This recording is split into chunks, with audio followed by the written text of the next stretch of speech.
નમસ્કાર, good morning. આશા છે આપ સૌ મજામાં હશો.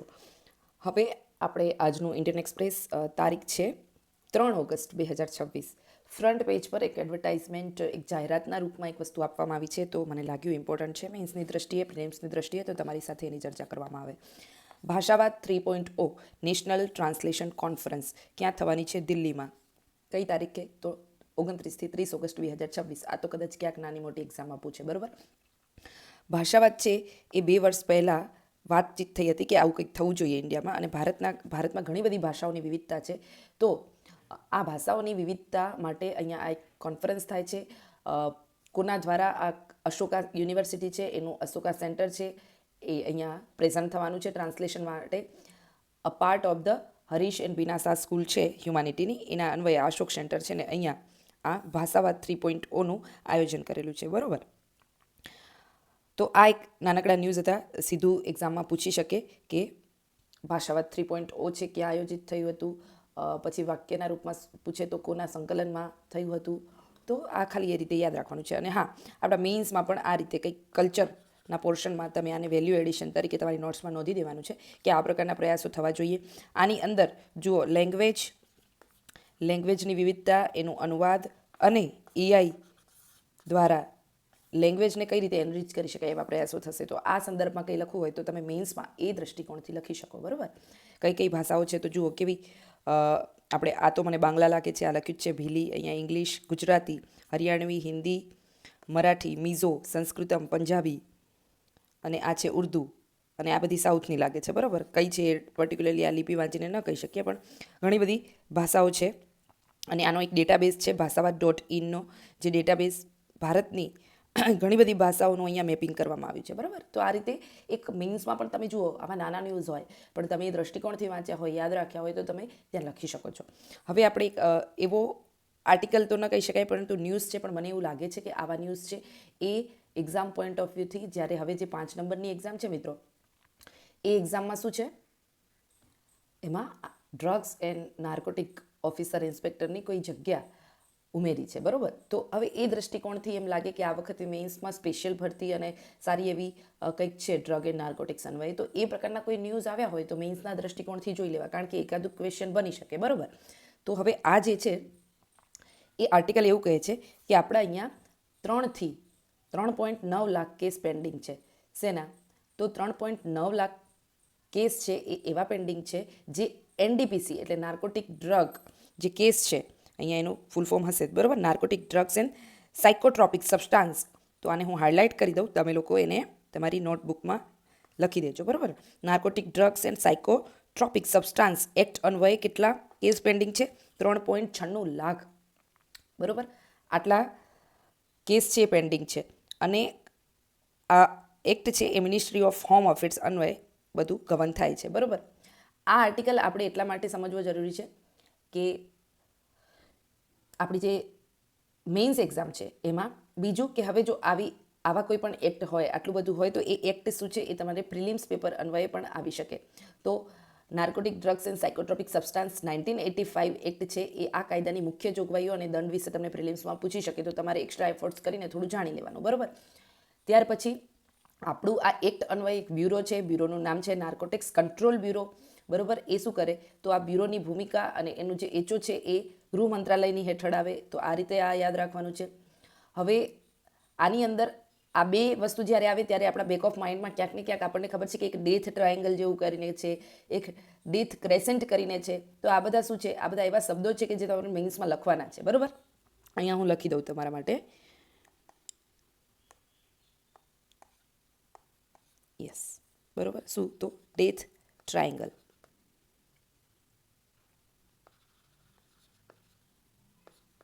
અને ડેથ ક્રેસન્ટ, બરાબર.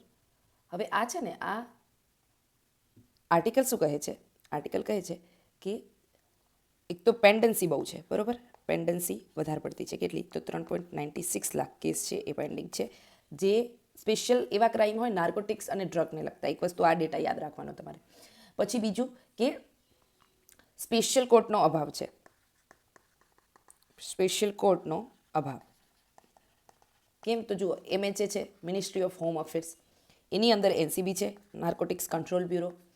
આના અનુસાર અત્યારે 65 કોર્ટ છે, સ્પેશિયલ કોર્ટ જોઈએ, બરાબર, આવા ગુનાઓ જે કરે ને એમને સ્પેશિયલ કોર્ટમાં એમના કેસ લડાય. તો 96 કોર્ટ અત્યારે આપણા દેશમાં કાર્યરત છે. આટલી કોર્ટ હોવા છતાં 22 રાજ્યો એવા છે, 22 રાજ્યો એવા છે કે જ્યાં એક પણ કોર્ટ નથી, એક પણ કોર્ટ નથી.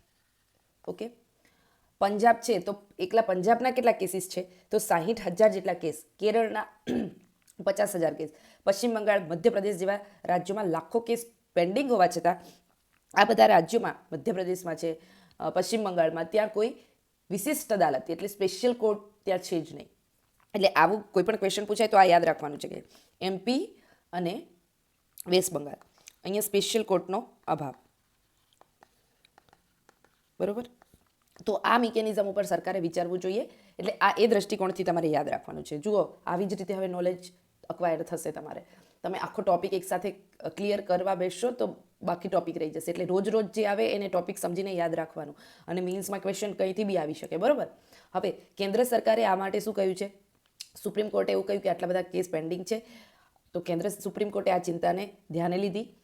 ગૃહ મંત્રાલયે તમામ રાજ્યો અને કેન્દ્રશાસિત પ્રદેશના જે ડ્રગ્સના કેસો હતા એના સ્પીડી ટ્રાયલ માટે દરેક રાજ્યોને એનડીપીસી એક્ટ અન્વયે, એટલે narcotic drugs and psychotropic substance act છે 1985નો, એના અન્વયે દરેક રાજ્યોને વિશિષ્ટ અદાલત એટલે સ્પેશિયલ કોર્ટ સ્થાપવા હાઈકોર્ટના રજિસ્ટર સાથે બેઠકો યોજવા માટે આદેશ આપ્યો છે. નાર્કો ટેરરિઝમ વધી રહ્યું છે, આ શબ્દ યાદ રાખવાનો છે. નાર્કો ટેરરિઝમ, બરાબર, નાર્કો ટેરરિઝમ એ વધી રહ્યું છે. તો નાર્કો ટેરરિઝમ વધી રહ્યું છે એટલા માટે એ વસ્તુ આપણો શેનો મુદ્દો થઈ જાય છે? ઇન્ટરનલ સિક્યુરિટી, આંતરિક સુરક્ષાનો મુદ્દો થઈ જાય. તો આ દ્રષ્ટિએ આપણે આ વસ્તુ છે કે આ ટોપિક સાથે સીધું આપણા એક્ઝામમાં લિંક થશે. બરાબર, કેન્દ્ર સરકારે આનો આદેશ આપી દીધો છે.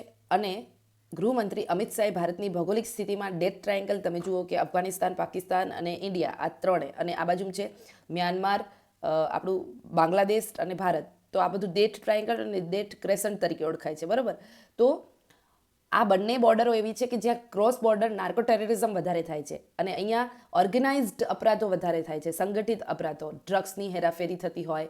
તો ક્રોસ બોર્ડર ટેરર ફંડિંગ વચ્ચેનું જે આ નાર્કો ટેરરિઝમની જે આખી ઇકોસિસ્ટમ છે, તો મેં તમને અહીંયા બે જે શબ્દો લખાયા હતા, ડેથ ક્રેસન્ટ અને યસ, તો આને એ રીતે તમારે જોવાના છે. ક્યાં? તો અહીંયાથી ડ્રગ્સની હેરાફેરી સૌથી વધારે થાય છે, ક્રોસ બોર્ડર ટેરર ફંડિંગ વધારે થાય છે, ઓર્ગેનાઇઝડ ક્રાઇમનું આ મૂળ એવી જગ્યાઓ છે કે અહીંયાથી એવી એક્ટિવિટીઝ વધારે થાય છે.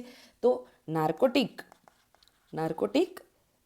ટેરરિઝમની આખી ઇકોસિસ્ટમ જે ઊભી થઈ છે એને નાચવા માટે અને એ પ્રકારના જે ગંભીર ગુનાઓ બને છે, તો એ પર્સપેક્ટિવમાં આપણે અહીંયા સ્પેશિયલ કોર્ટ બનવી જરૂરી છે. સ્પીડી ટ્રાયલ સાથે આવા કેસોનો નિકાલ થવો જરૂરી છે. જે લોકો સંડોવાયેલા હોય એમને સજા થવી જરૂરી છે. તો આ દ્રષ્ટિએ આપણે આ આર્ટિકલ જાણવાની જરૂર હતી. જુઓ, અહીંયા કેટલા કેસીસ પેન્ડિંગ છે, રાજ્યવાર આપ્યા છે. તમારી પાસે ન્યૂઝપેપર હોય તો જોઈ લેજો, અધરવાઇઝ પોઝ કરીને તમે લખી લો. અને કેસ કેટલા પેન્ડિંગ છે, પ્રપોઝડ કોર્ટ કેટલી છે અને સ્પેશિયલ કોર્ટ અત્યારે કેટલી છે, તો એ વસ્તુ યાદ રાખવાની છે.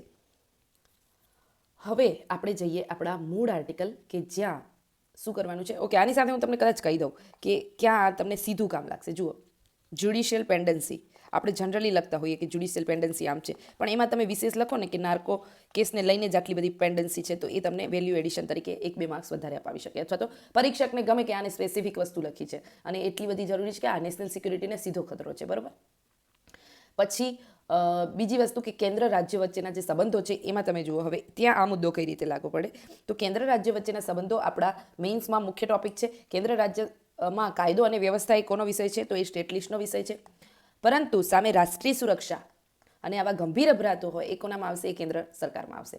તો કેન્દ્ર સરકાર દ્વારા રાજ્યોને આ માટે માર્ગદર્શિકા આપવામાં આવે, એના માટે ટોટલ એમને પ્લાનિંગ સાથે એ વસ્તુ ઇમ્પ્લિમેન્ટ કરી દેવામાં આવે. તો કઈ રીતે કોઓપરેટિવ ફેડરલિઝમ છે એ અહીંયાથી આવા મુદ્દાઓ કોઓપરેટિવ ફેડરલિઝમમાં આવે. બરાબર, કે કેન્દ્ર અને રાજ્ય વચ્ચે કેમ સુલેહભર્યા સંબંધો હોવા જોઈએ. તો સપોઝ કે વેસ્ટ બંગાળ છે તો ત્યાંની જે રાજ્ય સરકાર છે અને કેન્દ્ર સરકાર વચ્ચે યોગ્ય સંબંધો નથી જળવાયેલા, તો પ્રશ્ન શું થશે કે ત્યાંના રાજ્યો છે એ નાર્કો ટેરરિઝમને રોકવામાં મુશ્કેલ જશે અને કેન્દ્ર સરકાર એને નેશનલ સુરક્ષાનો મુદ્દો બનાવીને કંઈ કહેશે તો રાજ્યો એની સાથે અગ્રી નહીં થાય. એ ક્યારે અગ્રી થાય? જ્યારે આ પ્રકારનું એક કોઓપરેટિવ ફેડરલિઝમનું માળખું છે એ ચોક્કસ ત્યાં બંધ બેસ્યું હોય. તો એ દ્રષ્ટિએ પણ આવા પોઈન્ટ્સ છે એ કામ લાગી શકે. ત્યાર પછી ઇન્ટરનલ સિક્યુરિટીમાં તો મેં તમને કીધું જ, નાર્કો ટેરરિઝમ સીધું ઇન્ટરનલ સિક્યુરિટીનો આસ્પેક્ટ છે. હવે જુઓ તમે આ વસ્તુ બીજે ક્યાં કામ લે. ઇન્ડિયન સોસાયટીમાં આપણો સમાજ અને યુવાન, બરાબર. તો નાર્કો ટેરરિઝમ અને આટલું બધું કેસ પેન્ડિંગ છે એનો મતલબ છે કે આવા ક્રાઇમ થયા છે. ક્રાઇમ કેમ થાય છે? આ લોકો જે ક્રાઇમ કરે છે એ કેમ કરે છે? સમાજમાં કે યુવાનોમાં ક્યાંક ને ક્યાંક એનું કન્ઝમ્પશન થાય છે કે નહીં થાય છે, એટલા માટે. તો ડ્રગ્સનો વ્યાપ વધે છે એટલે નાર્કો બેઝડ ક્રાઇમ વધે છે, ક્રાઇમ વધે છે એટલે કેસ વધે છે. તો બધાનું મૂળ ક્યાંક ને ક્યાંક આ રીતે સોસાયટી સાથે જોડાયેલું છે, બરાબર. તો એ દ્રષ્ટિએ યાદ રાખવાનું છે. તો આ રીતે એને બધી બાજુથી સમજી અને કોઈ પણ ન્યૂઝ કેમ આટલો મતલબ આવો ન્યૂઝ જ્યારે ચર્ચામાં આવે આપણા એક્ઝામ પોઈન્ટ ઓફ વ્યૂથી મહત્વનો હોય તો આપણે એ કેટલી જગ્યાએ ઉપયોગમાં લઈ શકીએ આ રીતે સમજવાનું છે, બરાબર. ચલો હવે આપણો જે એડિટોરિયલ પેજ ઉપર જે આર્ટિકલ છે એ જોઈએ. એડિટોરિયલ પેજ ઉપર આ જે મહત્ત્વના આર્ટિકલો છે એમાં આપણે વાત કરવાની છે એક આ કે કઈ રીતે ન્યૂ કોમ્પેક્ટ અત્યારે સર્જાઈ રહ્યો છે એઆઈ અને એગ્રીકલ્ચર વિશે, બરાબર. એઆઈ અને એગ્રીકલ્ચર વચ્ચે એક ન્યૂ કોમ્પેક્ટ છે એ શું છે આના વિશે વાત કરીશું. હવે આ આર્ટિકલ છે એ આપણને શું સમજવામાં મદદ કરશે? તો આ આર્ટિકલ આપણને એ સમજવામાં મદદ કરશે કે ટેકનોલોજી, ડેટા સેન્ટર્સ આ બધું ભારતીય કૃષિને કઈ રીતે બદલી શકે છે, એના નવા સમીકરણોને કઈ રીતે બદલી શકે છે. અને આપણી એક્ઝામમાં જીએસ પેપર 3માં સીધો જ પોઈન્ટ છે ક્યાં તો એગ્રીકલ્ચર, કૃષિ અને ટેકનોલોજી. જીએસ પેપર 3ની અંદર 3 વસ્તુ છે. મેં તમને કીધું હતું કાલે જે કદાચ અથવા તો આજે એ લેક્ચર મુકાઈ જશે પણ એમાં એ જ વસ્તુ છે અથવા તો મુકાઈ ગયો. હા, પેપરના સિલેબસ ચેન્જનો એક વિડીયો આપણે બનાવીને મૂક્યો છે. એમાં મેં કીધું છે કે ઇન્ટરલિંકિંગ હશે ક્વેશ્ચન વચ્ચે. તમે એગ્રીકલ્ચરનો ક્વેશ્ચન પ્યોર તમને એગ્રીકલ્ચરનો નહીં લાગે, બરાબર.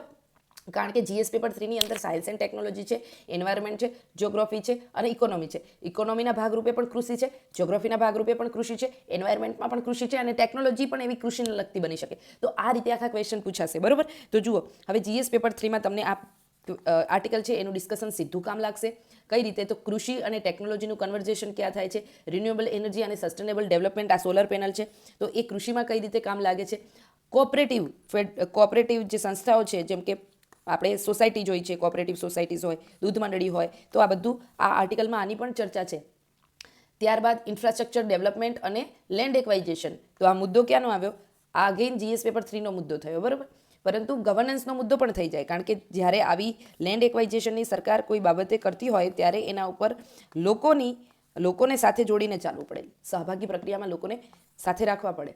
તો હવે જોઈએ કે આ આર્ટિકલ આપણને ડિટેલમાં શું કે. આની સિવાય આપણે એક બીજો અહીંયા આર્ટિકલ ડિસ્કસ કરીશું, એ છે પ્રાઇવેટાઇઝેશન અને પેટ્રોલિયમ.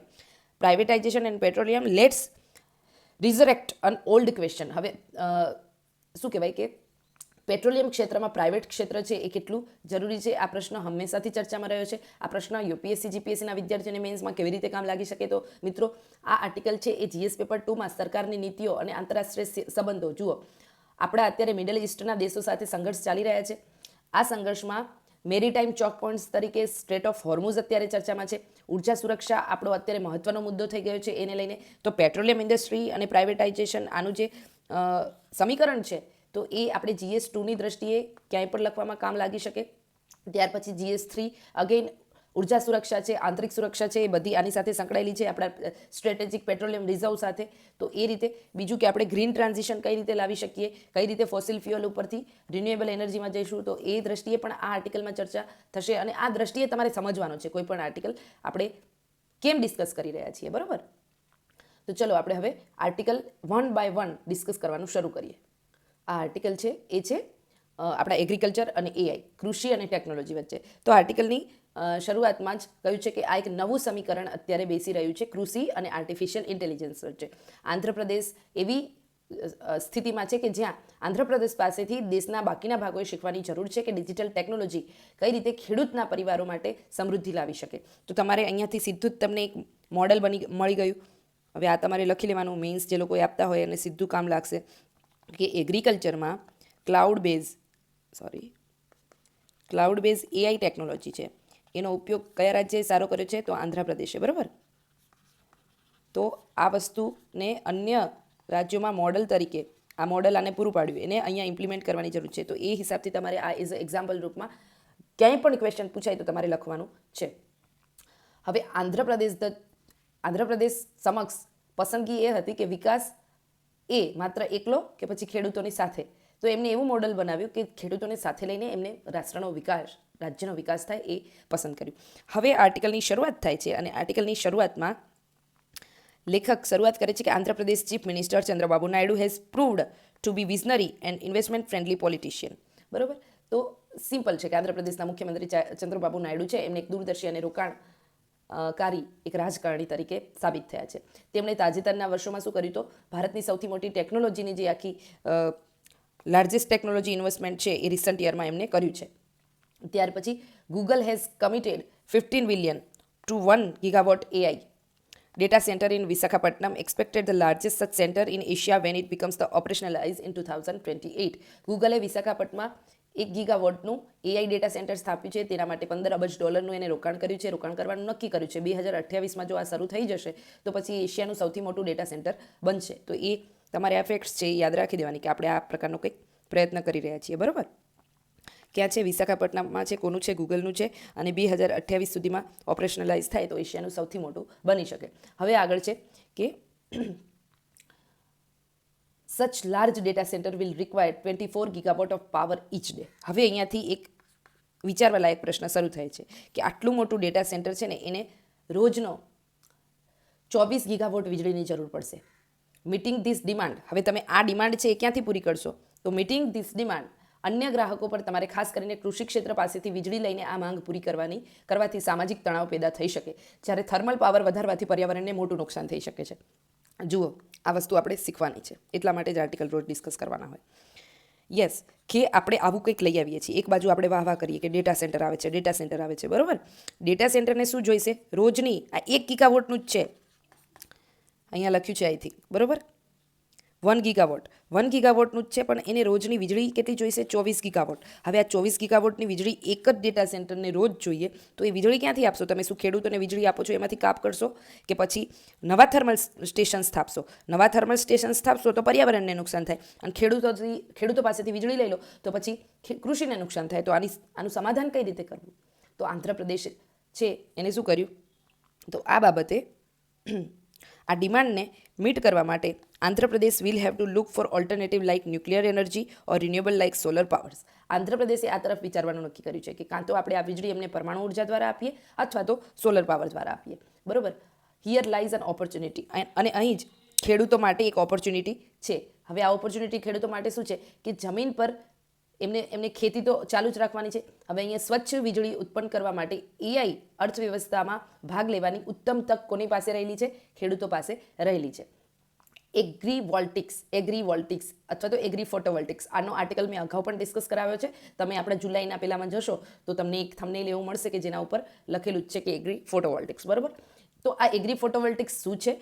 અને એગ્રી ફોટોવોલ્ટિક્સને એનેબલ કરવાથી જમીનનો ઉપયોગ જે અત્યારે માત્ર કૃષિ માટે થાય છે એ જમીનનો ઉપયોગ વીજળી માટે પણ થશે અને કૃષિ માટે પણ થશે. એટલે જમીનનો બેવડો ઉપયોગ, બરાબર, ડબલ ઉપયોગ થશે. એટલી જ જમીન પણ ખેડૂતને ફાયદો વધારે, તો જેનાથી ખેડૂતો અનાજ અને વીજળી બંને ઉત્પન્ન કરી અને પોતાની આવક વધારી શકે.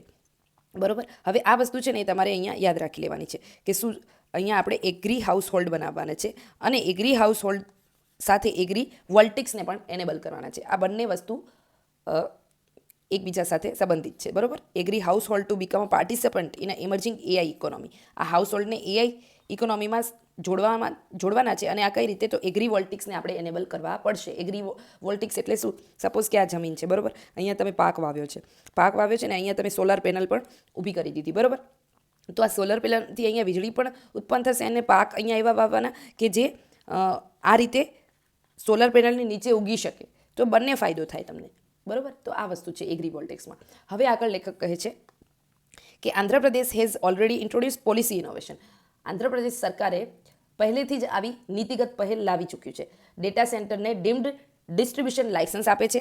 ડીમ્ડ ડિસ્ટ્રીબ્યુશન લાયસન્સ આપવાનું શરૂ કરી દીધું ડેટા સેન્ટરને, જેનાથી મોટા ઓપરેટરો છે, જેનાથી મોટા જે ઓપરેટર્સ છે એ ઓપરેટર્સને શું થશે?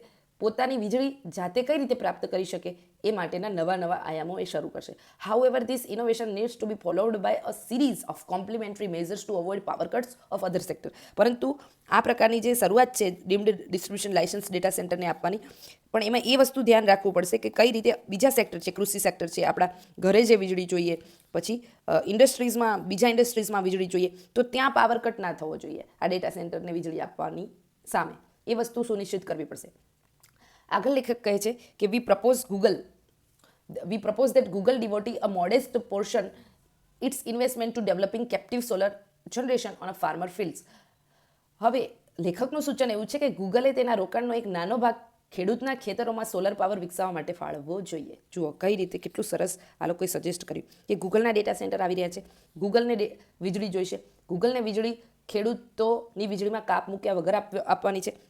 તો ગૂગલ શું કરે, ખેડૂતોને જે સોલર પેનલ ખેતરમાં લગાવવાની છે, એગ્રી ફોટોવોલ્ટિક્સ લગાવવાના છે, તો એની માટે ગૂગલ જ મદદ કરે. એમાં ગૂગલ પોતાનું CSR ફંડિંગ અહીંયા આપે, અથવા તો ગૂગલ સીધી સબસિડી આપે, વોટ એવર. તો આપણે સરકારનો કોસ્ટ બી ઘટી જાય અને ગૂગલને અહીંયા આવવાનું છે તો ગૂગલને વીજળીની વ્યવસ્થા પણ થઈ જાય. તો આ રીતે કંઈક નવું ઓલ્ટરનેટિવ આપવું જોઈએ. હવે આ વસ્તુ તમને પૂછે કે આ રીતે તમારે ઇનોવેટિવ વિચારતા શીખવાનું છે, બરાબર. હવે આગળ કહે છે કે farmer would continue cultivating their land while also holding equity in solar enterprise, becoming co-owners of the clean energy and power data center. તો આ રીતે ખેડૂતો પોતાની કૃષિએ ચાલુ રાખશે, સાથે સાથે સોલાર પ્રોજેક્ટમાં પોતે ભાગીદાર બની અને વીજળી પણ પેદા કરશે. અને ડેટા સેન્ટરને પૂરી પાડવામાં આવતી વીજળી એ સ્વચ્છ ઉર્જા જે ખેડૂતો આપે છે, તો એવું લાગે કે એ પણ ડેટા સેન્ટરના એક કો ઓનરશિપમાં ભાગ લઈ રહ્યા છે, બરાબર. તો આ રીતે ખેડૂતો માટે મોટી તક છે. બીજું, this agri photovoltaic model is tested one and can improve incomes many times. એટલે આ એગ્રી ફોટોવોલ્ટિકનું મોડલ છે એ અજમાવેલું છે અને એ ઇન્કમની જે ખેડૂતની જે ઇન્કમ છે એને પણ અનેક ગણી વધારી શકે છે. તો એગ્રી ફોટોવોલ્ટિક મોડલ્સ મિત્રો આ વખતે તમારે એક્ઝામમાં લખીને આવવાનું છે જો ટેકનોલોજી વિશે કંઈ બી પૂછાય તો, બરાબર. This agri photovoltaic model tested one and can improve incomes many time. એટલે ઓલરેડી ટેસ્ટેડ છે અને ખેડૂતોની ઇન્કમ છે એ ઘણી બધી વધારી શકે છે. આગળ હવે કહે છે કે this way Google will build enormous goodwill. અને આ દ્રષ્ટિએ ગૂગલ છે એ પોતાની ગુડવિલ પણ વધારશે અને ફાર્મર્સ છે, ફાર્મરની સાથે કામ કરીને, અને ગવર્મેન્ટ ઓફ આંધ્રપ્રદેશ છે એ પણ પોલિટિકલ ડિવિડન્ડ્સ છે, આના રાજકીય લાભો પણ એને મળશે. કારણ કે તમે જો સરકાર ખેડૂતોની ચિંતા કરે, સામે આવી રીતે ગૂગલને ડેટા સેન્ટર આપીને આપણા દેશનો વિકાસ પણ કરે, પરંતુ એ પણ કેવો સસ્ટેનેબલ વિકાસ, એમ તમારે વીજળી અને એન્વાયરમેન્ટ બંનેને જાળવવાનું છે. તો એનો કોમ્પ્રિહેન્સિવ ફાયદો જે પણ રાજનેતા આવું કોઈ પ્રયાસ સારી રીતે ઇમ્પ્લિમેન્ટ કરવા માંગે છે તો એને વોટના સ્વરૂપમાં મળવાનો છે, તો એનું પોલિટિકલ ડિવિડન્ડ પણ વધે એવું કહે છે. આગળ લેખક કહે છે કે ICRIER છે આપણી સંસ્થા છે, બરાબર, એગ્રીકલ્ચર માટે કામ કરતી, એને અગાઉથી જ ક્યાં તો રાજસ્થાનમાં, ઓડિશા અને મધ્યપ્રદેશમાં આ પ્રકારના પાયલોટ પ્રોજેક્ટ એગ્રી ફોટોવોલ્ટિક્સના શરૂ કરી દીધા છે. યાદ રાખવાનું છે, આપણે એને હાઇલાઇટ કરી દઈએ, બરાબર. તો ICER એગ્રી ફોટોવોલ્ટિકના પાયલોટ પ્રોજેક્ટ ક્યાં રાજસ્થાન, ઓડિશા અને મધ્યપ્રદેશમાં ઓલરેડી લાગુ કર્યા છે. This needs to be scaled up and Naidu can take lead here. આને મોટા પાયે વિસ્તારવાની જરૂર છે અને મુખ્યમંત્રી નાયડુ આની આગેવાની લઈ રહ્યા છે. But it would be require an ecosystem be created by organization farmers into community owned solar utility cluster, solar cooperatives on the line of milk cooperatives, and creating special purpose vehicle company in which farmer also hold some equity but contribute mainly through utilization of their land withholding its title. એનો મતલબ એવો થયો કે આના માટે ખેડૂતોને દૂધ સહકારી મંડળીઓની જેમ સોલાર સહકારી મંડળીઓ સંગઠિત કરીને એક ઇકોસિસ્ટમ બનાવવી પડશે. હવે ડિયર ફ્રેન્ડ્સ, આ વસ્તુ તમારે એક્ઝામમાં લખવાની છે કે કઈ રીતે આપણે આપણા કોઓપરેટિવ સેક્ટર વિશે તમને કંઈ પૂછાય તો એના વિશે તમે કયો નવો તમને લાગે છે કે એવો શું વે ફોરવર્ડ હોવો જોઈએ. તો કોઓપરેટિવ સેક્ટરને માત્ર મિલ્ક અને જે ધિરાણ મંડળીઓ છે ત્યાં સુધી પૂરતું ન રાખીએ, પણ સોલાર કોઓપરેટિવ્સ પણ બનાવીએ. તો આના કારણે સોલાર એનર્જીનો તમારે કંઈ પૂછાય છે તો તમારે ત્યાં પણ આ પોઈન્ટ લખવાનો છે કે સોલાર કોઓપરેટિવ યુટિલિટીઝ વધારવી જોઈએ, બરાબર, કે સોલાર કોઓપરેટિવ સંગઠનો ઊભા કરવા જોઈએ. અને એગ્રી ફોટોવોલ્ટિકનું કંઈ પૂછાય છે તો ત્યાં પણ આ મુદ્દો લખવાનો છે. તો આ રીતે આ મુદ્દાને તમે સ્પેશિયલી ઘણી બધી જગ્યાએ યુઝ કરી શકો છો, બરાબર. તો આ વસ્તુ તમારે યાદ રાખવાની છે કે solar cooperatives on line of milk cooperatives, કે દૂધ મંડળીઓ છે એના આધાર ઉપર અથવા તો એ શું કહેવાય એ લાઇન પર આપણે સોલાર કોઓપરેટિવ્સ બનાવવી જોઈએ, જેથી સોલાર એનર્જી, રિન્યુએબલ એનર્જી, ખેતીમાં એગ્રી ફોટોવોલ્ટિક્સ અને આ એગ્રી ફોટોવોલ્ટિક્સમાંથી જે વીજળી ઉત્પાદન થાય તો એ ડેટા સેન્ટરોમાં આપીએ જેથી પાવર કટ ન થાય. તો આટલું બધું સરસ આનાથી થઈ શકે. હવે આગળ લેખક કહે છે કે આ સિસ્ટમમાં સોલાર પેનલને આશરે 10 થી 12 ફૂટની ઊંચાઈએ મૂકવામાં આવે છે, બરાબર. 10 થી 12 ફૂટની ઊંચાઈએ મૂકવામાં આવે છે, જેથી તેમની નીચે જે પણ પાક થાય તો એનું હાઈ વેલ્યુડ ક્રોપ છે એની નીચે ઉગી શકે અને એ અવરોધાય નહીં. એટલે 10 થી 12 ફૂટ એટલે બહુ ઊંચા થઈ ગયા, એટલે પાકને જેટલું પણ હવા, પાણી, તડકો બધું મળવાનું હોય એટલું મળી રહે અને ઉપરનો અને એ લેન્ડ એરિયા છે એની ઉપર સોલાર હોય એટલે વીજળી પણ ઉત્પન્ન થાય. આગળ લેખક કહે છે કે Google food provide a zero interest long term debt and could be adjust again energy supplied by the SPV. તો અહીંયા ગૂગલ હવે શું મદદ કરી શકે છે? તો ગૂગલ છે એ ઝીરો અથવા તો ખૂબ જ ઓછા વ્યાજની લાંબા ગાળાની લોન આપી શકે અને સ્પેશિયલ પર્પઝ વ્હીકલ દ્વારા પૂરી પાડવામાં આવતી વીજળી છે એની વીજળીનું ઓલ્ટરનેટિવ ઊભું એની માટે થઈ શકે. હવે આની અન્વયે ભારતમાં ઓલરેડી PM કુસુમ પ્રોગ્રામ છે એ ચાલે છે. PM કુસુમ યોજનામાં થોડા ઘણા ફેરફાર કરીને મૂડી સબસિડી તમે ખેડૂતોને આપી શકો છો, કેપિટલ સબસિડી, બરાબર. હવે તમારે અહીંયા નીચે કોમેન્ટમાં લખવાનું છે કે PM કુસુમ યોજના શું છે, બરાબર. તો આપણે એમાં કેપિટલ સબસિડી આપવાની વાત છે, તો એવું તો શું ત્યાં લૂપ હોલ્સ છે કે આની અંદર એવી ભલામણ કરી? તો PM કુસુમ યોજના શું છે એ જે પણ આમાં કોઈ મિત્રો સાંભળે છે એ કોમેન્ટ્સમાં PM કુસુમ વિશે લખશે અને પ્રોપર લખવાનું છે, જેથી તમારું આખું એ પોઈન્ટ છે ક્લિયર થઈ જાય કે PM કુસુમ શું છે, એની અંદર કયા ટાયર 1, ટાયર 2, ટાયર 3માં કઈ રીતે સબસિડી મળે છે ખેડૂતોને, બરાબર. હવે આગળ આપણે જોઈએ કે આગળ લેખક કહે છે કે commercial capital could also be leverage to credit guarantee from credit guarantee trust fund and small medium enterprise. તો ક્રેડિટ ગેરંટી ટ્રસ્ટ ફંડ દ્વારા વ્યાપારી મૂડી પણ મેળવી શકાય છે. એક તો ગૂગલ આવી રીતની કેપિટલ સબસિડી આપે, સરકાર ઓલરેડી PM કુસુમ યોજના ચલાવે છે, અને કોમર્શિયલ કેપિટલ યાની પ્રાઇવેટમાંથી પણ સબસિડી આવી રીતે મળવી જોઈએ અથવા તો મૂડી મળવી જોઈએ, જેથી ક્રેડિટ ગેરંટી ટ્રસ્ટ ફંડ એક ઊભો કરવાની અહીંયા વાત છે. ક્રેડિટ ગેરંટી ટ્રસ્ટ ફંડ, જેથી શું થાય, સ્મોલ અને મીડિયમ એન્ટરપ્રાઇઝ છે એમને અહીંયાથી સબસિડી મળી રહે. આગળ લેખક કહે છે કે in such agri photovoltaic system, આવી સિસ્ટમમાં સોલાર ઉર્જા એ એક પ્રકારે શું બની જાય છે? થર્ડ ક્રોપ બની જાય છે. મિત્રો આ શબ્દ લખીને જ આવવાનો છે, બરાબર, અને તમારા માર્ક્સ આમ જ વધશે. થર્ડ ક્રોપ, જ્યારે એક જુઓ અહીંયા એક ખેતર છે, એ ખેતરમાં અહીંયા તમે એક પાક વાવ્યો છે, અહીંયા બીજો પાક વાવ્યો છે, અને એની વચ્ચે તમે અહીંયા 10 થી 12 ફૂટની સોલર પેનલ લગાવી, તો એક પાક, આ બીજો પાક, અને આ થયો ત્રીજો પાક, થર્ડ ક્રોપ, બરાબર. એટલે સોલારમાંથી જે આવક ખેડૂતને થશે તો એને એવું એક નોમેન આપવામાં આવ્યું છે કે આ એને ત્રીજા પાકમાંથી મળતી આવક છે. તો આ વસ્તુ કે સોલાર શું કામ કરી શકે છે? ખેડૂતની આવક એ રીતે વધારી શકે કે એ થર્ડ ક્રોપ તરીકે લાગુ પડે, બરાબર. એની આવકનું જે બજેટ છે એમાં, તો આના કારણે શું થાય, ખેડૂતની આવક છે એ 8 થી 10 ગણી વધી જાય. અને જે આ ICRIએ રાજસ્થાનમાં, મધ્યપ્રદેશમાં આવા પ્રોજેક્ટ, જ્યાં પાયલોટ પ્રોજેક્ટ રજૂ કર્યા છે, લાગુ કર્યા છે, ત્યાં ખેડૂતોની આવક 8 થી 10 ગણી વધી પણ છે. હવે આગળ લેખક કહે છે કે beyond producing renewable energy, renewable એનર્જીને ઉત્પાદન કરવા ઉપરાંત ખેડૂતો પાસેથી પેનલ્સ નીચે પાક ઉગાડી શકે, એનું મૂલ્યવર્ધન કરી શકે અને ગૂગલ ડેટા સેન્ટરને વીજળી વેચીને એક નિયમિત આવક મેળવી શકે. Under the new DDL licence, બરાબર. આ જે ડિવિડન્ડ ડિસ્ટ્રીબ્યુશન લાયસન્સ આપે છે કોણ? આંધ્રપ્રદેશ સરકાર ગૂગલને. તો આ લાયસન્સ હેઠળ ગૂગલ ઓપન એક્સેસ વ્યવસ્થાઓ દ્વારા ગ્રીન વીજળી ખરીદી શકે છે અને લાંબા ગાળાનું એ આપણા માટે જુઓ, આ DDL લાયસન્સ તમે આપશો ડેટા સેન્ટર માટેનું, ડેટા સેન્ટર સ્થાપવા માટેનું, કોને? ગૂગલને. તો ગૂગલને વીજળીની જરૂર પડશે. હવે ગ્રીન વીજળીનું ઉત્પાદન કાં તો રિન્યુએબલમાંથી થાય છે અથવા તો એગ્રી ફોટોવોલ્ટેઇક જે આ ખેડૂતો સ્થાપશે એનાથી થશે. તો ગૂગલને તો એનર્જીની હંમેશા જરૂર પડવાની છે, એટલે લાંબા ગાળાના ગ્રીન જનરેશન જે આ વીજળીનું થાય છે એનો ખરીદદાર કોણ બનશે લાંબા ગાળા માટે? ગૂગલ બનશે. અને એક વખત ખેડૂતોને ખબર પડી ગઈ કે આપણી વીજળી ખરીદવાવાળો કોઈ માણસ છે જ, તો ખેડૂતો પણ વીજળી ઉત્પાદન કરશે, એટલે આપણા દેશમાં રિન્યુએબલ એનર્જીનું પ્રમાણ પણ વધશે. The farmers solar utility gains the credit worthy permanent customer. મેં તમને કહ્યું એમ જ કે એક કસ્ટમર એને ક્રેડિટ વર્ધી કસ્ટમર મળી જશે એટલે એ લોકો ઉત્પાદન શરૂ રાખશે. આનાથી ડેટા સેન્ટરની વીજળીની માંગ ગ્રામીણ વિસ્તારોમાં વીજળી પહોંચાડવા માટે પૂરતું ધન પૂરું પાડવાનું સાધન પણ બની જશે, બરાબર. હવે ગૂગલ છે એ ખેડૂતોને શું આપશે? વીજળી આપશે, બરાબર. એટલે ગૂગલ છે એ પૈસા આપશે ખેડૂતોને. હવે ગ્રામીણ વિસ્તારોમાં વીજળી તમારે જોઈએ છે તો અગેન ખેડૂતો એટલા મજબૂત બનશે કે એ વીજળીને પોતાના ક્ષેત્રોમાં પણ ઉપયોગમાં લઈ શકે. તો આ રીતે ગ્રામીણ ક્ષેત્રનો ઉદ્ધાર થશે. ગૂગલ જેવા ડેટા સેન્ટર આવે છે તો એને પણ ઓલ્ટરનેટિવ વીજળીનો એક વિકલ્પ મળી રહેશે. આગળ લેખક કહે છે કે this model can create extra ordinary win win situation. જુઓ, ત્રણેય માટે ફાયદાકારક છે. એક તો સરકાર માટે, ગૂગલ માટે અને ખેડૂતો માટે. તો બધા માટે વિન વિન સિચ્યુએશન ઊભી થઈ શકે. આગળ લેખક કહે છે કે ફોર અ ગૂગલ માટે બજારમાંથી વીજળી ખરીદવાને બદલે ખેડૂતો પાસેથી સીધી વીજળી ખરીદે તો ખેડૂતોને વીજળીના ઉત્પાદક બનાવીને એક કાયમી ગૂગલ છે એ વિશ્વાસ સ્થાપી શકે છે.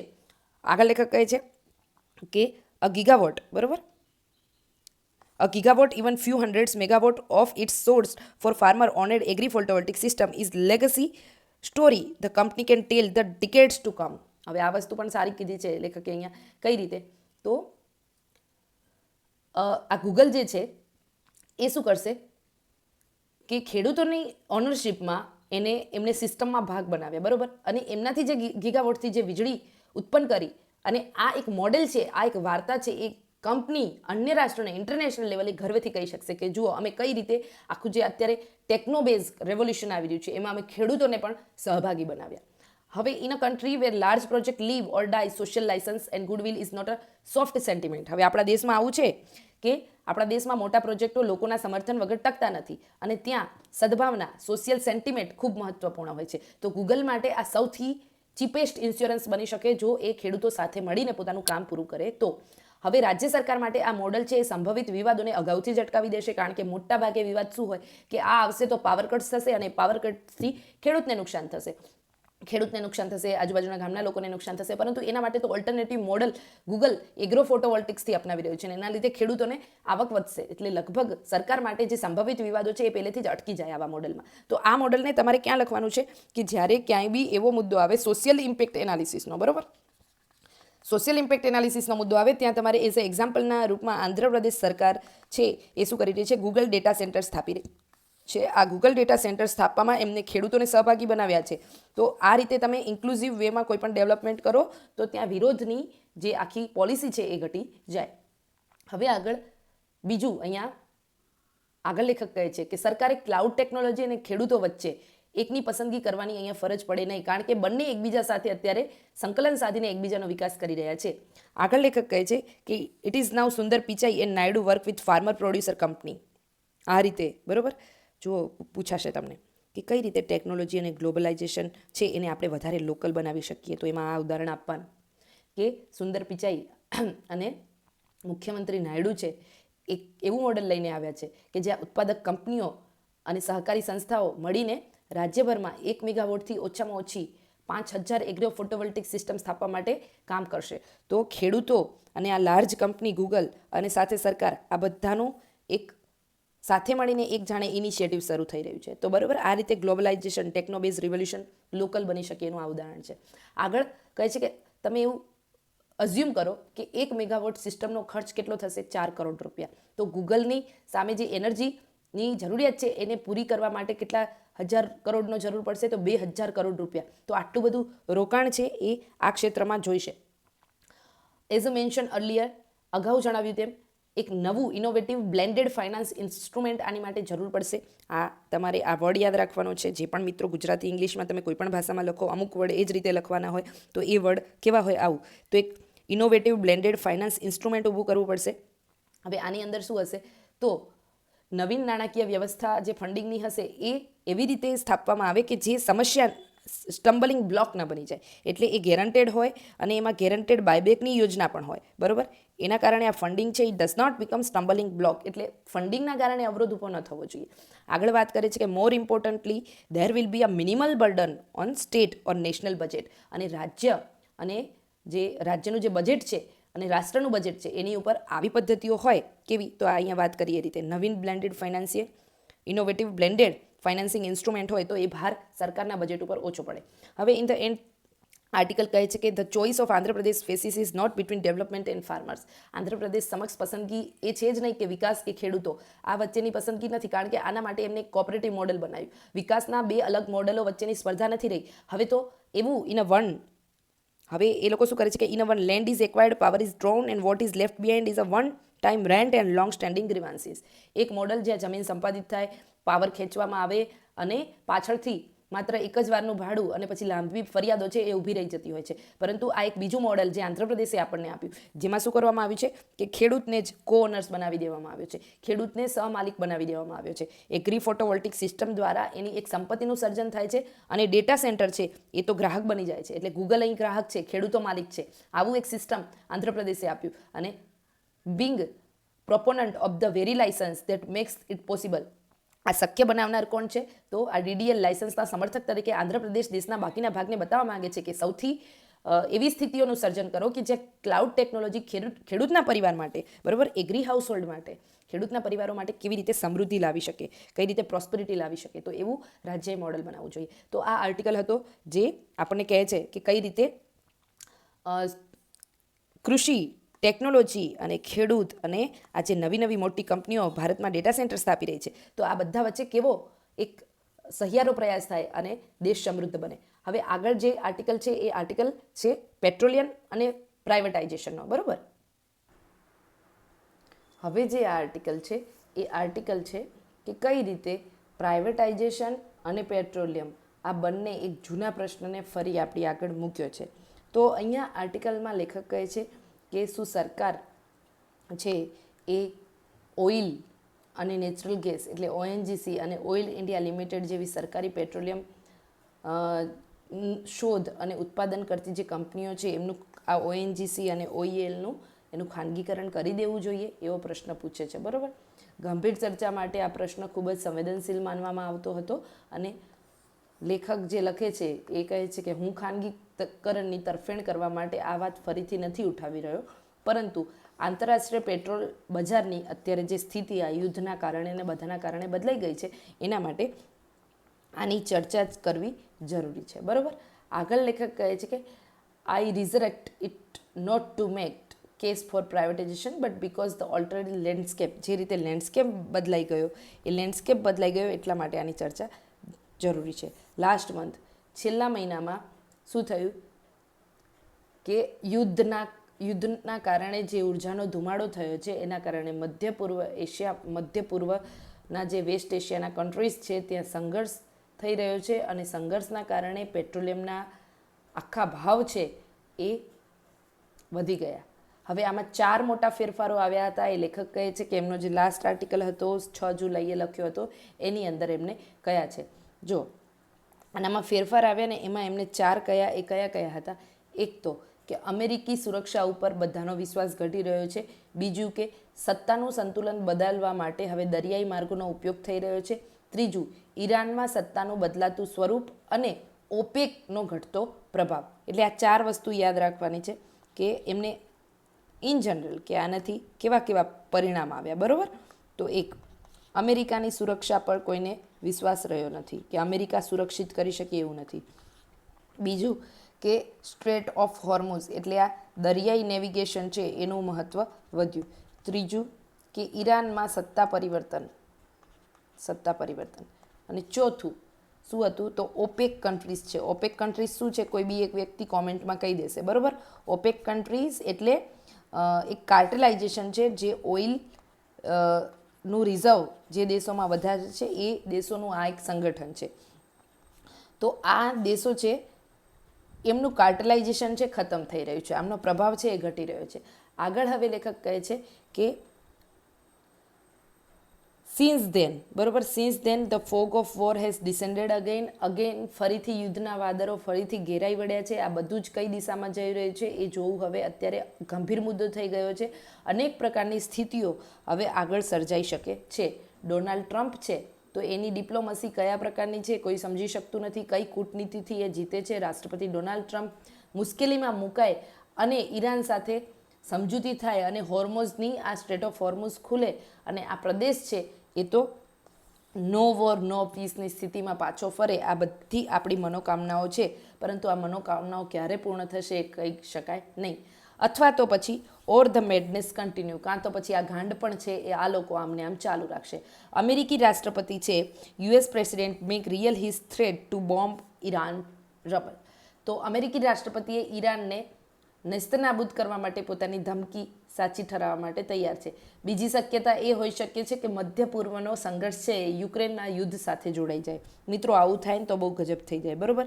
મિડલ ઇસ્ટનો કોન્ફ્લિક્ટ છે, જો યુક્રેન વોર સાથે જોડાઈ જાય તો અડધું વિશ્વ આખું યુદ્ધમાં ગરકાવ થઈ જાય અને આની તકલીફો બધા રાષ્ટ્રોને પડે અને લોકો પર મોંઘવારીનો તો એક તાંડવ સર્જાઈ જાય, બરાબર. એટલે આપણે તો આશા કરી કે આવું કંઈ થાય નહીં, પરંતુ આ ગાંડપણ જે આ નેતૃત્વનું ટ્રમ્પ ને બધા જે ઉપર બેઠા છે એ લોકો ખબર નહીં કઈ વિકૃતિથી ચાલે છે અત્યારે કે એમાં સામાન્ય લોકો છે એમની હાનિ એટલી મોટી છે, એમનું નુકસાન એટલું મોટું છે કે આ લોકોનો અંદાજ નથી. હવે આગળ લેખક કહે છે કે China food use the turmoil. હવે ચીન છે ને એ આ ટર્મોઇલનો ફાયદો ઉઠાવશે. ચીન દક્ષિણ ચીન સાગરની આસપાસ તણાવ વધારવા માટે આ અશાંતિનો ઉપયોગ કરશે. હવે જુઓ, ભારત છે એક બાજુ, ચીન છે અહીંયા, વેસ્ટ એશિયન કન્ટ્રીઝ છે અહીંયા, યુક્રેન છે. તો ભારત તો બધી બાજુથી યુદ્ધમાં ઘેરાઈ જાય. અહીંયા ચીન જો આવા છમકલા કરે તો ચીન દક્ષિણ ચીન સાગરની આસપાસ તણાવ વધારવા માટે આ અશાંતિનો ઉપયોગ કરી શકે છે. અને whatever the scenario, one thing is clear, ગમે તે સ્થિતિ હોય એક વાત સ્પષ્ટ છે કે ધ કાઉન્ટરસ, બરોબર, કે the contours of international petroleum market have been withdraw, it will not return to the status quo of February 28. તો આંતરરાષ્ટ્રીય પેટ્રોલિયમ બજારનું ચિત્ર હવે ભલે બદલાઈ રહ્યું છે, પણ એક વસ્તુ સ્પષ્ટ છે અને એ છે કે 20 ફેબ્રુઆરી પહેલાંની જે જૂની સ્થિતિમાં વિશ્વ હતું એ સ્થિતિમાં વિશ્વ હવે કદાચ પાછું નહીં જઈ શકે. મુક્ત રીતે wedge has been driven that de jure principle of freedom of navigation, એટલે ફ્રીડમ ઓફ નેવિગેશનનો જે અધિકાર છે એના પર અત્યારે મોટો ફટકો પડ્યો છે. જળમાર્ગો કદાચ ફરીથી ખુલશે અને ટેક્સ બાબતે સમજૂતી પણ થશે, પરંતુ જોખમનો પડછાયો ગાયબ થશે નહીં. જહાજના જે માલિકો છે, કર્મચારીઓ છે, એ હંમેશા ચિંતામાં રહેશે. હુતી વિદ્રોહી હતા એ લોકોએ 7 ઓક્ટોબરના રોજ 2023ના રોજ બાબા અલ મંદેરના જહાજો પર હુમલો કર્યો હતો. 18 મહિના પછી પણ આ જળમાર્ગ પરથી જે લોકો ટ્રેડ કરે છે એ લોકોને હજી પણ આ વેપારીઓને આ હુમલા પહેલાંના સમયની સરખામણીમાં માત્ર 50% જ રાહત થઈ હોય એવું લાગે છે. જુઓ, 2023માં આ હુમલો થયો હતો ને એના પછી નેવિગેશનનો જે રસ્તો છે એમાં 50% જ રાહત મળી છે, એટલે સ્થિતિ પાછી પહેલાં જેવી થશે નહીં. આગળ લેખક કહે છે કે potentially positive flip of the evidence that crude oil market is structurally over supplied. એક સંભવિત અને સારી બાબત અહીંયા એ છે કે કાચા તેલના જે બજારો છે એમાં જરૂરિયાત કરતાં અત્યારે વધારે પુરવઠો ઉપલબ્ધ છે. આ બાબતો આ વાતને સમર્થન આપે છે કે એક તો યુદ્ધની પરાકાષ્ઠા દરમિયાન પણ ક્રૂડ ઓઇલના ભાવ છે એ $100 પ્રતિ બેરલથી ઉપર ગયા નહોતા, અને ગયા તો બહુ થોડા સમય માટે ગયા હતા. અને એક્સપર્ટ હેડ પ્રોજેક્ટેડ અને નિષ્ણાતોએ એવો અંદાજ લગાવ્યો હતો કે ભાવ કદાચ 125 થી $150 પ્રતિ બેરલ સુધી જશે, બરાબર. સેકન્ડ, એટ વેરી, બીજું કે જેટલી ઝડપથી ભાવ વધ્યા એટલી જ ઝડપથી કૂટનીતિના સંકેતો પણ બદલાયા અને એની સાથે ભાવ ઘટી પણ ગયા, એટલે ભાવ વધારે સમય ઊંચા રહી શક્યા નથી. આગળ લેખક કહે છે કે હાલમાં બોમ્બિંગ જે થઈ રહ્યું છે, હાલમાં બોમ્બમારા ઉપર જો રોક લગાવી દઈએ તો $100થી ઘટી અને ભાવ છે એ $90 પ્રતિ બેરલથી નીચે આવી ગયા હતા. પરંતુ ઇટ અગેન્સ્ટ ધીસ રિટ્રોન, કે આ લેન્ડસ્કેપ છે એનો ક્વેશ્ચન છે એ એવો પ્રશ્ન આપણી સામે મૂકે છે કે એક તરફ ભારતને પુરવઠો છે એ અટકી જવાનું જોખમ છે, તો બીજી તરફ બજારમાં વધુ પડતા તેલના જથ્થાને કારણે કઈ રીતે આપણે એક આખી સિસ્ટમ બનાવી શકીએ, આ પ્રકારની ઇન્ડિયામાં સ્થિતિ છે. આ પ્રશ્નનો જવાબ આપવા માટે 2 બાબતો ધ્યાને લેવી જોઈએ. The answer to this question, 2 facts to be taken. 2 બાબતો ધ્યાને લેવાની છે. એક તો ઓએનજીસી અને ઓઇલ ઇન્ડિયા લિમિટેડ જે છે, આ બંનેને નવા તેલના ભંડારો શોધવામાં અને એનો વિકાસ કરવામાં મોટી સફળતા મળી નથી, બરાબર. એટલે પરિસ્થિતિમાં એ ધ્યાને લેવાની એ છે કે આ બંને ન્યૂ રિઝર્વ શોધવામાં સફળ થયા નથી. બીજું, છેલ્લા એક દાયકામાં દેશમાં કદાચ તેલનું ઉત્પાદન 20% ઘટી ગયું છે, ડોમેસ્ટિક ક્રૂડ ઓઇલ 20% ઘટી ગયું છે. Second, most of India's hydrocarbon resources lie in a complex geology and offshore areas, એટલે ભારતમાં મોટા ભાગના તેલ અને ગેસના ભંડારોમાં અટપટા એક ભૂસ્તરશાસ્ત્ર અને દરિયાકાંઠાના વિસ્તારોમાં આવેલા છે, બરાબર. હાઇડ્રોકાર્બન રિસોર્સિસ ક્યાં આવેલા છે? તો કોમ્પ્લેક્સ જીઓલોજી અને ઓફશોર એરિયાઝમાં. They are difficult and expensive to locate. હવે આમને શોધવા પણ મુશ્કેલ અને મોંઘા છે. એનાલિસ્ટ એસ્ટિમેટ કરે છે કે the finding cost of hydrocarbons in ONGC current focused area of the offshore Godavari Mahanadi Andaman basin food B the between $60 to $80 barrel. તો વિશ્લેષકોનો અંદાજ એવો છે કે ગોદાવરી મહાનદી અને અંદમાન બેઝિનમાં તેલ શોધવાનો જે ખર્ચ છે એ $60 પ્રતિ બેરલ હોઈ શકે છે. તો જો આપણે આ મળી જાય તો પછી આપણે જે આ ખર્ચ છે એ આટલો ઘટી શકે. અરે એક બેરલ તમારે ક્રૂડ ઓઇલનું કાઢવું હોય તો એનો ખર્ચ આટલો થઈ શકે. If the estimate Beers out, જો આ અંદાજ સાચો પડે, આવી રીતે તમારે ઇંગ્લિશ બી શીખવાનું છે, બરાબર. If the estimate Beers out, તો કદાચ જો અંદાજ આવો સાચો પડે આ પ્રકારનું જ હોય તો ધેન ઇન નાવ લોફ ઓર લોંગર, તો પછી ભવિષ્યના બજારમાં બ્રેન્ટ ક્રૂડની કિંમત આશરે કેટલી થઈ જાય? $70 સુધીની થઈ જાય. એટલે નવા ભંડારોમાંથી તેલનું ઉત્પાદન શરૂ થાય તો એ ભાવ ઘટી જશે, અને ભાવ ઘટશે ને તો આપણને સસ્તું પડે, પરંતુ કોમર્શિયલાઇઝ જે લોકો પ્રાઇવેટ ધંધો કરી રહ્યા છે એમના માટે આ ફાયદાકારક હોય નહીં. એટલે આખી વસ્તુ આવી છે, બરાબર. હવે આગળ લેખક કહે છે કે the reason deterrent established state owned EP companies has never been only economic. સરકારી ઓઇલ કંપનીઓ સ્થાપવા પાછળનો હેતુ ક્યારેય આર્થિક હોતો નથી. ONGCની રચના એટલા માટે કરવામાં આવી હતી કારણ કે ઉર્જા સુરક્ષા અને દેશની રણનીતિ માટે અત્યંત મહત્વનો વિષય છે અને હંમેશા રહેશે.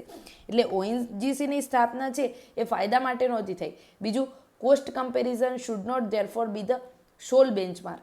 માટે ખર્ચની સરખામણી છે ને એ આવી સંસ્થાઓ કે આવી કંપનીઓ સ્થાપવાનો એકમાત્ર માપદંડ ન હોવો જોઈએ. આમ છતાં પ્રશ્ન એ થાય કે the said question arise whether is structurally over supplied market confronted by the increasing probability of physical disruption. એટલે પ્રશ્ન એ થાય છે કે જ્યારે બજારમાં તેલ પૂરતા પ્રમાણમાં ઉપલબ્ધ છે ત્યારે સરકાર પોતાના નાણાં છે એને જોખમી અને વધારે પડતી આવી ખર્ચાળ જે શોધખોળો છે એના પાછળ ખર્ચવા વધુ સારું છે, કે પછી ભારતની એક વ્યૂહાત્મક સ્ટ્રેટેજિક રિઝર્વ અને ગ્રીન એનર્જીના વિકાસ પાછળ આ નાણાં ખર્ચવા વધારે સારા છે? એટલે પ્રશ્ન અત્યારે આવો છે કે આવું capital intensive high risk high cost છે એ બેટર ડેપ્લોય કરવું શેની પાછળ? તો આ નવી શોધખોળો કરવા માટે, કે પછી સ્ટ્રેટેજિક પેટ્રોલિયમ કે ગ્રીન એનર્જી પાછળ ખર્ચવા જોઈએ? ખર્ચવા ક્યાં જોઈએ નાણાં?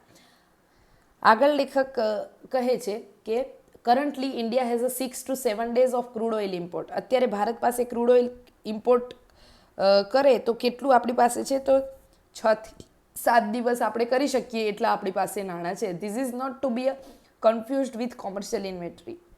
અને આને વ્યાપારિક જથ્થા સાથે નથી જોડવાનું, પણ સ્ટ્રેટેજિક રિઝર્વ આપણું આટલું છે. આગળ લેખક કહે છે કે the government has authorise the expansion of this reserve. સરકારે આ ભંડારોને વધારવાની મંજૂરી આપી દીધી છે, પરંતુ પ્રશ્ન ક્યાં છે? પ્રોગ્રેસ ડિલેઝ થઈ રહ્યો છે લેન્ડ એક્વિઝિશનને કારણે. જમીન સંપાદનને કારણે અત્યારે આ પ્રક્રિયા છે એ ધીમી ચાલી રહી છે. મિત્રો, જમીન સંપાદન કેમ કરવું પડે? તમારે કોઈ પણ જગ્યાએ ઊંડા ખાડા બનાવીને પેટ્રોલિયમ એના ઉપર સાચવવાનું છે, તો એના માટે જમીન તો જોઈશે. હવે જમીન ક્યાં ઉપલબ્ધ છે આટલી મોટી? કારણ કે કેટલું બધું સ્ટ્રેટેજિક પેટ્રોલિયમ તમારે ત્યાં રિઝર્વ કરવાનું હોય. હવે આ ખર્ચની વાત તો સમજી શકાય એવી છે. જો વાત એ છે કે હવે કે 60 દિવસનો જે આ ઇમ્પોર્ટ છે એ આપણે સ્ટ્રેટેજિક બફર એટલું બનાવીએ કે 60 દિવસ સુધી આપણે ઇમ્પોર્ટ ન કરવો પડે. ચાઇના પાસે 120 દિવસ જેટલું છે, બરાબર. અને અન્ય જે આ એનર્જી એજન્સીના જે સભ્યો છે એમની પાસે એને કીધું છે કે 90 દિવસનું તમારી પાસે સ્ટ્રેટેજિક રિઝર્વ હોવું જોઈએ. હવે આગળ વાત થાય છે કે જો $70 પ્રતિ બેરલના ભાવે 60 દિવસ ચાલી શકે એટલો જથ્થો સંગ્રહ કરવો હોય તો માત્ર તેલ પાછળ આશરે $2.2 અબજ ખર્ચ થાય. એટલે આટલો ખર્ચ છે એની માટે ભારતે તૈયાર રહેવું પડે. હવે આમાં જમીનનો ખર્ચ, લોજિસ્ટિકનો ખર્ચ ઉમેરવો પડે. આનાથી એ ખર્ચ બીજો નવો એડ થાય.